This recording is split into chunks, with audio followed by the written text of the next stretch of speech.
Good morning students.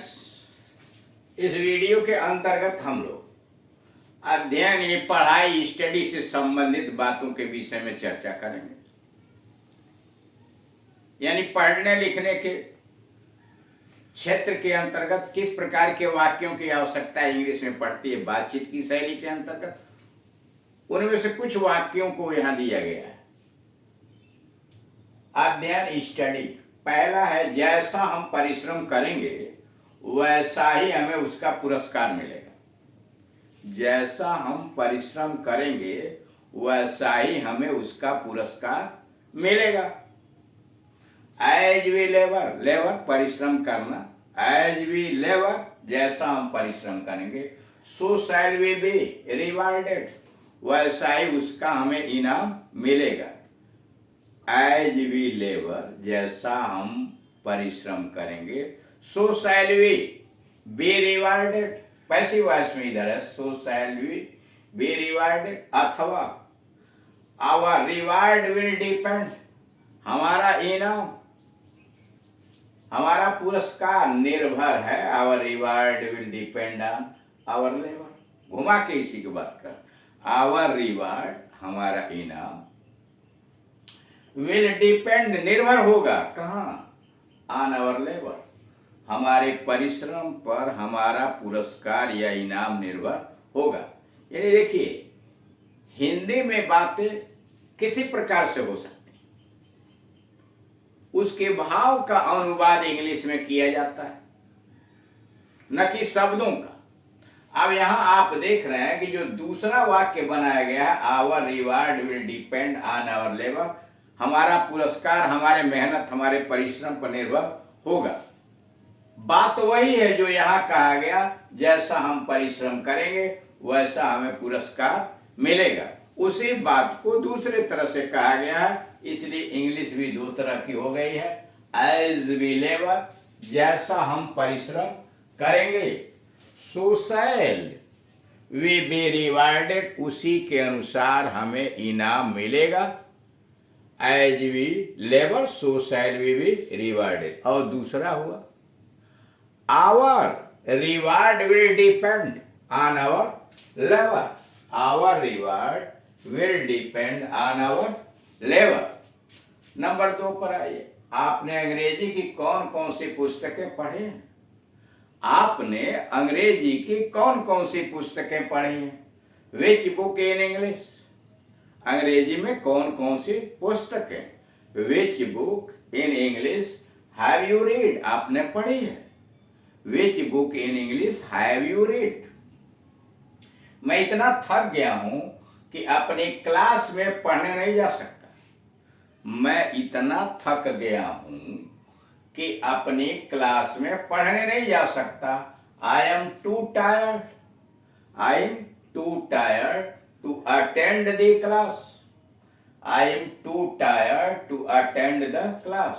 मैं इतना थक गया हूं कि अपनी क्लास में पढ़ने नहीं जा सकता। I am too tired to attend the class, मैं इतना थक गया हूं कि कक्षा में पढ़ने नहीं जा सकता। अगला है, उसकी परीक्षा कब से, उसकी परीक्षा कब से है। When does her या his examination begin, when does her examination begin या when does his examination begin। अब यहाँ her या his कोई लड़का हो सकता है, कोई लड़की हो सकती है। मैं इस वर्ष बीए पास कर लूंगा, मैं इस वर्ष बीए पास कर लूंगा। I will pass my BA this year, मैं इस वर्ष बीए पास कर लूंगा। I will pass my BA this year, I will pass my BA this year या I will be a graduate this year, I will be a graduate this year. मैं इस वर्ष बीए पास कर लूंगा। I will pass my BA this year या I will be a graduate this year. आज मैं कुछ नहीं पढ़ सका, आज मैं कुछ नहीं पढ़ सका। I couldn't study anything today, आज मैं कुछ नहीं पढ़ सका। आई कूडंट स्टडी एनीथिंग टुडे। प्रश्न बड़ा आसान है। प्रश्न बड़ा आसान है। The question is very easy.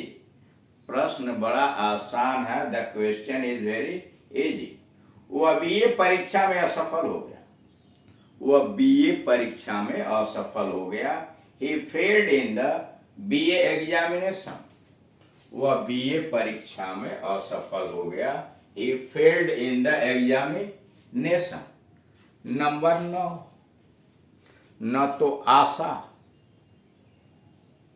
न ही उसकी बहन निरंतर स्कूल आती है। ठीक कह रहा है, न तो आशा न उसकी बहन निरंतर स्कूल आती है। इसमें देख रहे हैं कि जो कंजंक्शन लगा हुआ है वह जोड़े में है,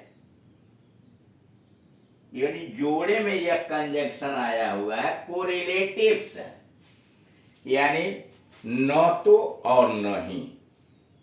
जैसे जोड़े में आते हैं आइदर आर, नाइदर नार, बोथ है, इस तरह के जो आते हैं। कारण न तो आशा न ही उसकी बहन निरंतर स्कूल आती है। नाइदर आशा, ठीक, नाइदर न तो का मतलब नेगेटिव हो गया। Neither Asha nor his sister, नहीं के अंग्रेजी न, neither Asha nor his her sister comes, क्रिया सिंगुलर नंबर की होगी इसके अनुसार। Nor her sister comes to school regularly. Neither Asha nor her sister comes to school regularly. यहाँ ध्यान देने की बात है कि क्रिया जो लगेगी वह बाद वाले सब्जेक्ट के अनुसार, यानी नार के बाद अगर सब्जेक्ट सिंगुलर है तो क्रिया भी सिंगुलर होगी, और अगर सब्जेक्ट प्लूरल नंबर का है तो उसी के अनुसार आप क्रिया भी लगाएंगे। यानी आइदर आर, नाइदर नार, नॉट ओनली बट आल्सो। इससे जब दो सब्जेक्ट जुड़े होते हैं तो क्रिया बाद वाले के अनुसार होती है। चूंकि यहाँ आशा और हेयर सिस्टर दोनों नाइदर नार से जोड़े गए हैं, सिस्टर सिंगुलर नंबर है, इसलिए यहाँ कम्स लगा है। और अगर ऐसे रहता न तो आशा न ही उसकी बहनें, बहुवचन में होता, न तो आशा न ही उसकी बहनें निरंतर स्कूल आती हैं, तो यहाँ सिस्टर्स होता, ठीक। और सिस्टर्स होता तो यहाँ कम्स नहीं, कम होता। अगर यहाँ बहुवचन होता सिस्टर्स तब कम होता, और यहाँ बहन के जगह पर बहनें होता। आशा है कि आप समझ गए होंगे कि यानी नाइदर नार और आइदर आर से दो सब्जेक्ट, दो कर्ता जुड़े हुए हैं, तो क्रिया बाद वाले सब्जेक्ट के अनुसार होगी, यानी बाद वाले नाउन के अनुसार होगी। अब आइए 10वां, मैं अवश्य पास हो जाऊंगा। मैं अवश्य पास हो जाऊंगा। I will definitely pass. मैं अवश्य पास हो जाऊंगा। आई विल डेफिनेटली पास, अथवा I will definitely get through. I will definitely get through. मैं अवश्य पास हो जाऊंगा। आई विल डेफिनेटली पास या I will definitely get through. मैंने पिछली रात बड़ी रोचक पुस्तक पढ़ी। मैंने पिछली रात बड़ी रोचक पुस्तक पढ़ी। I read a very interesting book last night. मैंने पिछली रात बड़ी रोचक पुस्तक पढ़ी। आई रीड, मैंने पढ़ी, a very interesting book last night. मैंने पिछली रात बड़ी रोचक पुस्तक पढ़ी। I read a very interesting book last night. Number 12, वह हिंदी में कमजोर है। वह हिंदी में कमजोर है। ही इज वीक इन हिंदी। वह हिंदी में कमजोर है। ही इज वीक इन हिंदी। आजकल क्लास जल्दी लग जाती है। आजकल क्लास जल्दी लग जाती है। Classes start early nowadays. आजकल क्लास जल्दी लग जाती है। क्लासेज स्टार्ट अर्ली नाउअडेज, अथवा classes start early these days, आजकल these days, classes start these days early these days, या classes start early nowadays, दोनों ठीक है। Classes start early nowadays, और दूसरा हो जाएगा नाउ ए डेज के जगह पर दीज डेज, तो classes start early these days, इन दिनों कक्षाएं पहले शुरू हो जाते हैं।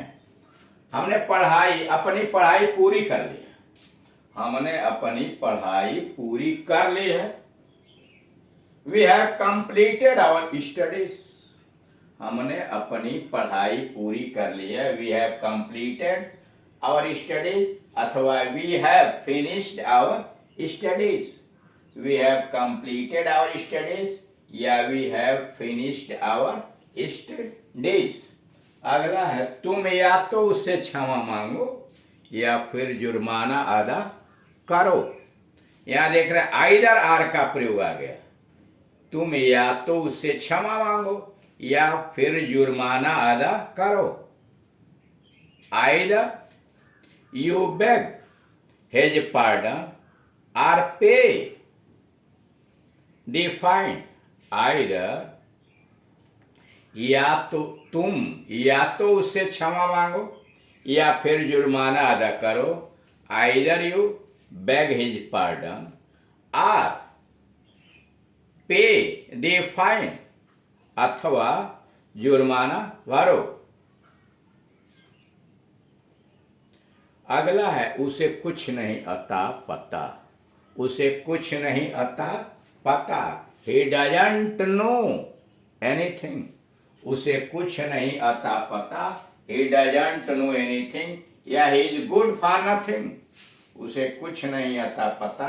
ही डजंट नो एनीथिंग, या he is good for nothing. इस तरह से देख रहे हैं कि स्टडी से संबंधित विभिन्न प्रकार के वाक्यों का निर्माण कैसे किया जाता है, और हमें इन्हें मनन करके, पढ़ के और उसी प्रकार के वाक्य बना के अपने बातचीत की शैली में प्रयोग करना चाहिए। Thank you.